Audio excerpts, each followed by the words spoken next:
Hello friend, student mind पर हमारे YouTube channel पर आप लोगों का स्वागत है। आज हम एक नए टॉपिक के बारे में बताए जा रहे हैं। वो है सुप्रीम कोर्ट से संबंधित, यानी कि भारतीय न्यायपालिका से संबंधित। वो है कॉलेजियम सिस्टम। तो चलिए शुरू करते हैं। कॉलेजियम सिस्टम आखिर होता क्या है?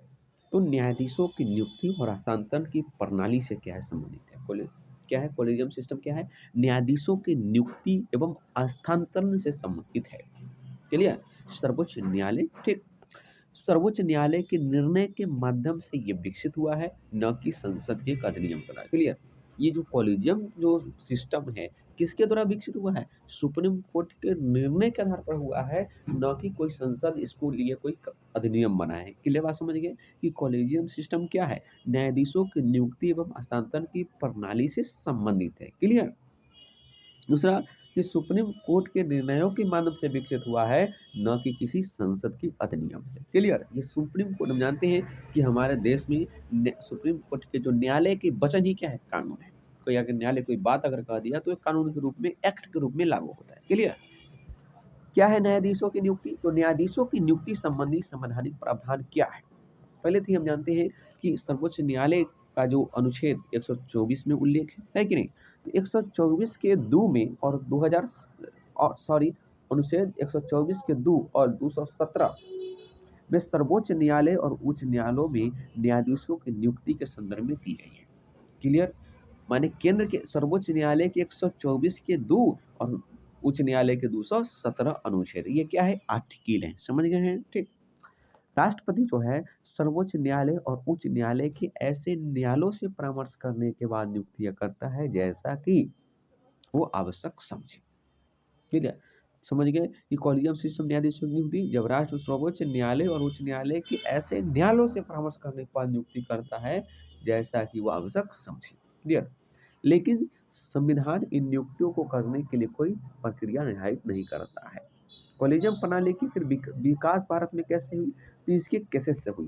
प्रथम जो केस आई थी वो है प्रथम न्यायाधीश मामला 1981 में। इसने यह निर्धारित किया कि न्यायिक नियुक्ति और तबादलों पर भारत के मुख्य न्यायाधीश यानी कि सीजेआई की सुझाव की प्रधानता की ठोस कारणों के चलते अस्वीकार किया जा सकता है। इस निर्णय ने अगले 12 वर्षों के लिए न्यायिक नियुक्तियों में न्यायपालिका पर कार्यपालिका की प्रधानता स्थापित कर दी है। हाँ, दूसरा न्यायाधीश मामले आया था 1993 में। सर्वोच्च न्यायालय ने यह स्पष्ट करते हुए कॉलेजियम प्रणाली की शुरुआत की गई कि परामर्श का अर्थ क्या वास्तव में सहमति है। देखो, दूसरा न्यायाधीश में स्पष्ट हो गया कि जो परामर्श का मतलब क्या होता है? सहमति। परामर्श की मतलब क्या होता है? ये सहमति।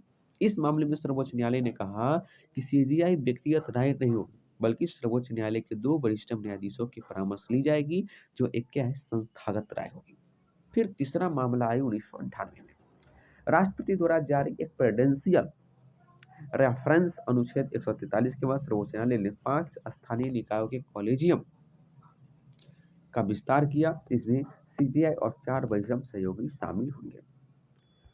इसके लिए एक आयोग बनाया गया जिसका नाम है, कॉलेजियम सिस्टम के लिए एक आयोग बनाया गया जिसका नाम है न्यायिक नियुक्ति आयोग, राष्ट्रीय न्यायिक नियुक्ति आयोग, NJAC। यह क्या है? यह कॉलेजियम प्रणाली को बदलने का एक प्रयास था। इसने न्यायाधीशों की नियुक्ति के लिए आयोग द्वारा पालन की जाने वाली प्रक्रिया निर्धारित की। NJAC की स्थापना 99 संविधान संशोधन अधिनियम 2014 द्वारा जारी की गई थी, लेकिन NJAC अधिनियम को असंवैधानिक करार दिया गया और न्यायपालिका की स्वतंत्रता को खारिज करने का हवाला देते हुए इसे क्या कर दिया? रद्द कर दिया। ये है NJAC की रिपोर्ट। इसकी आलोचना भी कई जगह हो रही है, जैसे कि ये अपारदर्शिता है दिखाई दे। किसी ने कहा कि ये अपारदर्शिता है, किसी ने कहा कि भाई भतीजावाद की गुंजाइश है इसमें, क्योंकि सुप्रीम कोर्ट के जो न्यायालय होते हैं उसी के भाई भतीजा आ जाते हैं। कार्यपालिका का बहिष्करण, नियुक्ति की कोई पूर्व निर्धारित प्रक्रिया नहीं। तो इस प्रकार इसकी आलोचना भी देखने को मिलती है। तो ये है कॉलेजियम सिस्टम। हम आशा करते हैं कि आप समझ गए होंगे। इसको आप इस पर नोट्स बना लीजिएगा। थैंक यू, धन्यवाद।